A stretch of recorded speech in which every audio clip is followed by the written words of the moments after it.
Hey folks, Eric Lima here. You're watching yet another video from my secondary YouTube channel, aka secondary YouTube vlog, in which I present to all of you my sentimental thoughts coming from my heart and my soul, and my mental oddball shenanigans come from my mind and brain. This is EML77 TV, episode 791. What's going on, everybody? And today, it's NXT Recap from yesterday, the 19th. That's right, today's August 20th, 2020, at 1:47 p.m. How's everyone doing on this fine, wonderful day? NXT Recap time. That's right, this was the final NXT before TakeOver 30. Now, this Saturday, AEW will be having their show at 6 p.m. So this is going to be a very interesting situation. You can watch TakeOver on the network, AEW on TNT on... So I think it's the first time in a long time wrestling has become on a Saturday night. Although if you count, not counting the takeovers, but wrestling on TV. So we start off with the second chance qualifier matchup with Johnny Gargano against Ridge Holland for the ladder match for the North American title. And despite a very scary moment where Ridge Holland grabbed Gargano in some kind of slam, almost like a fall-away air raid crash type slam. He landed on his neck, but Johnny Gargano is going to be okay. He's probably not going to come in 100%, but you know what? It's Johnny Takeover. He knows what's up. So Johnny Gargano, despite that, did pick up the victory in the second chance qualifying matchup. The second match that happened, Dakota Kai went one-on-one with Jessi Kamea. Dakota Kai obviously picked up the win. She badmouthed Io Shirai. Io came out. They started brawling, and then Raquel Gonzalez attacked Io Shirai. So Raquel Gonzalez is still backing up Dakota Kai. I am hoping that Io Shirai will retain the title. And Legado, in the six-man tag team match, Legado del Fantasma, the team of the NXT Cruiserweight Champion Santos Escobar, Joaquin Wilde and Raul Mendoza going against Breezango and Isaiah Swerve Scott. A lot of confusion has happened, and Legado del Fantasma picked up on it and during an excellent matchup, and they picked up the win. Number four, Pat McAfee and Michael Cole and Adam Cole had their confrontation. Couple of NFL players, AJ Hawk being one of them, was like three. Pat McAfee brought three of his buddies. One of them would be AJ Hawk, and they were backing McAfee up while Adam Cole had the Undisputed Era. Pat McAfee did more of the trash talking. Adam Cole said, "I'm going to make you my, what," at NXT TakeOver, and they almost brawled. They did not brawl. That's a very shocking thing. A little confrontation. Security stepped in, and the women's tag team matchup, Rhea Ripley and Shotzi Blackheart up against the Robert Stone brand of Aaliyah and Mercedes Martinez. And when Rhea Ripley powerbomb Mercedes Martinez on the cement on the outside, Shotzi Blackheart picked up on it and took advantage of the situation with Aaliyah in the ring, made the pin, and Shotzi Blackheart and Rhea Ripley wins. It seems like Robert Stone is being the bit of the crybaby that he is, bro. He's scared of clowns now. He's scared of mean, strong women that could powerbomb another strong woman through on cement. So I don't think we haven't heard the last of Ripley versus the Robert Stone brand. Tegan Knox was talking about Candice LeRae. She says she's willing to talk. So this is going to be very interesting to say the least. They did a recap on the Lee Cross championship situation.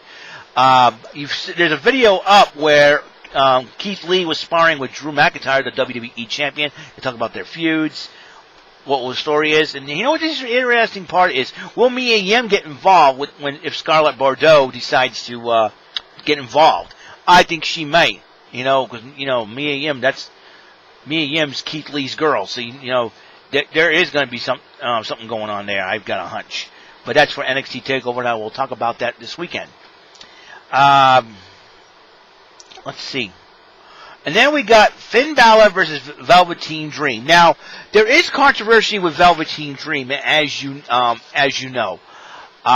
He was accused of basically hitting on minors, shall we say, and hitting on other wrestlers and all that. He was accused of that under the real name Patrick Clark.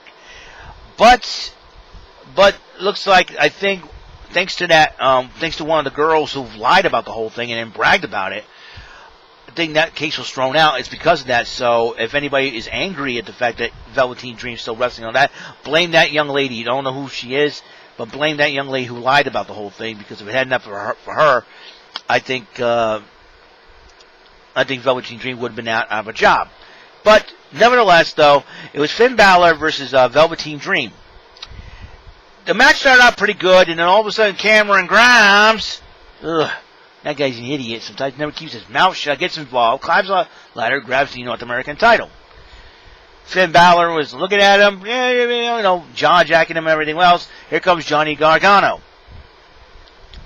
Johnny Gargano shaking the ladder, trying to get Cameron Grimes off.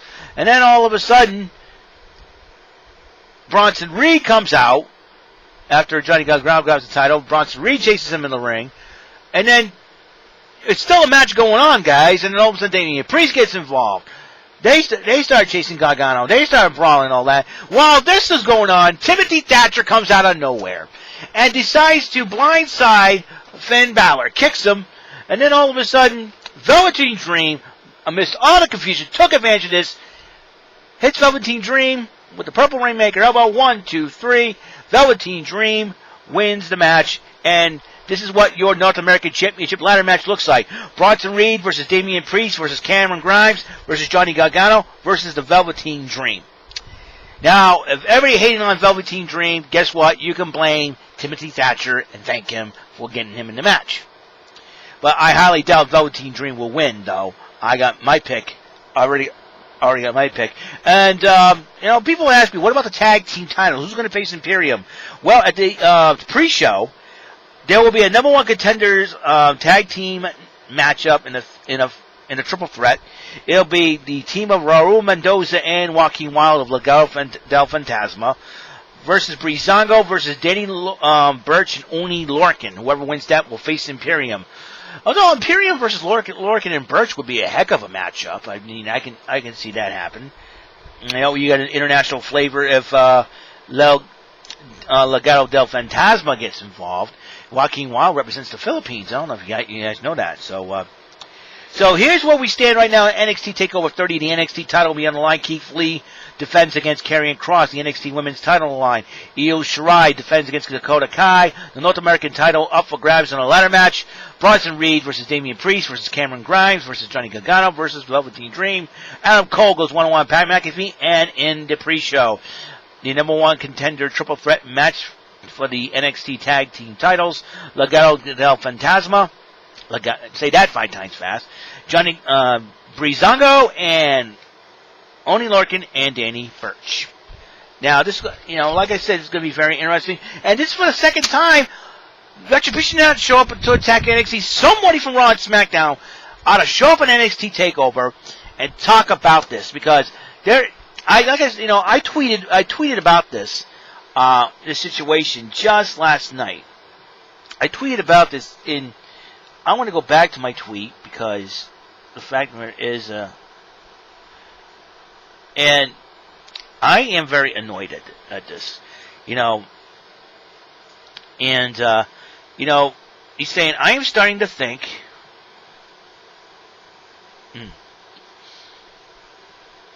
I am starting to think that some of the NXT superstars are the prime suspects behind Retribution, but the question is, which of the NXT superstars are behind the masks? So that's what my question is. And one of my followers, Al Daring, says, I wonder if one of the NXT release talent is involved. The one that wrestled recently for AEW Dark, the one Chris Jericho said spoiled Eric Bischoff being on AEW. That's a good question, and I'm trying to figure that out. I am trying to figure everything out. And I like to see this. AJ Styles likes to open up the, get issued challenges for his Intercontinental title. If Johnny Gargano does not win the North American title at NXT TakeOver, I think he should challenge AJ Styles for the Intercontinental title at SummerSlam. AJ Styles and Johnny Gargano, I would love to see that matchup.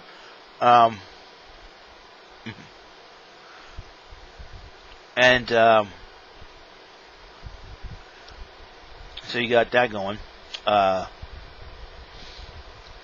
Let's see.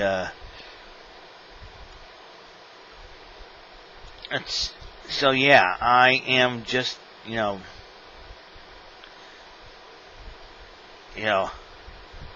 see, tweets and replies. Let's see.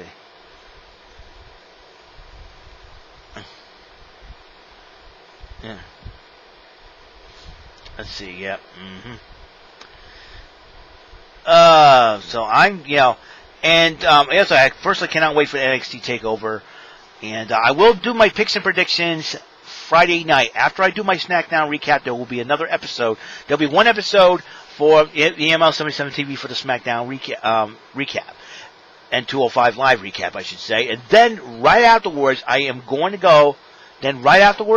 there'll be another episode to do the NXT TakeOver 30. So, NXT TakeOver 30 take place, and I do think TakeOver 30 card. Let's see.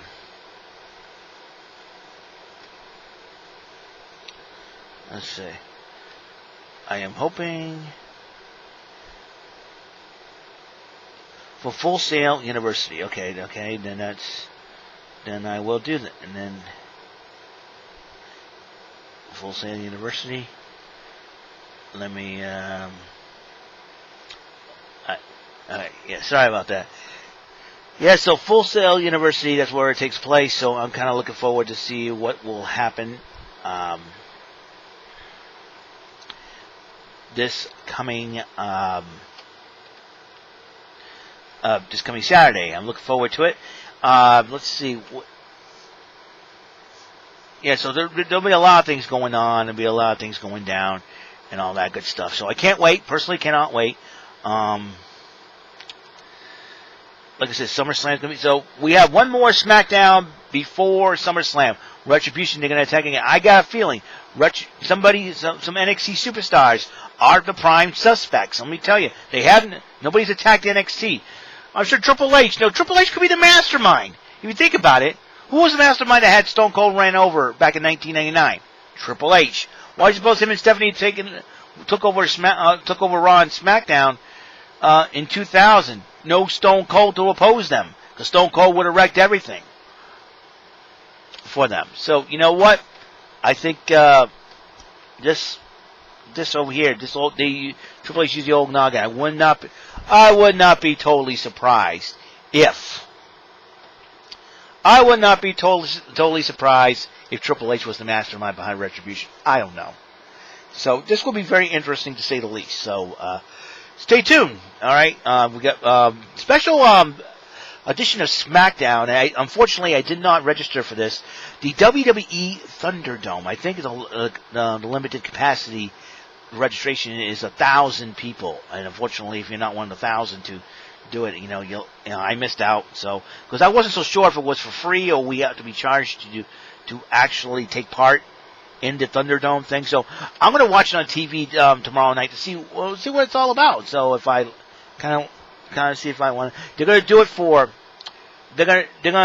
tomorrow night on SmackDown, this Thunderdome. They're going to do it for SummerSlam and Raw. So this is going to be a very interesting, unique situation. I want to see how it is before I decided to do something about take part and register in it. So whatever. So it is up to its limited capacity, maximum capacity. So can't enter, but that's all right though. I'll be able to still watch and enjoy it and all that. And I know a lot of people were upset about it. So we'll see what happens. All right then. So episode 791 is complete. NXT recap. I do apologize if my mind was wandering somewhere else. I'm going to, like I said, tomorrow night after SmackDown, we're going to do the recap in 205 Live, and then on another, and that will be one episode of EML77, episode 792. Episode 793 will be the my NXT TakeOver 30 picks and predictions. All right? So I'll see you guys later. You guys be blessed, and I'll see you in the next episode. Peace.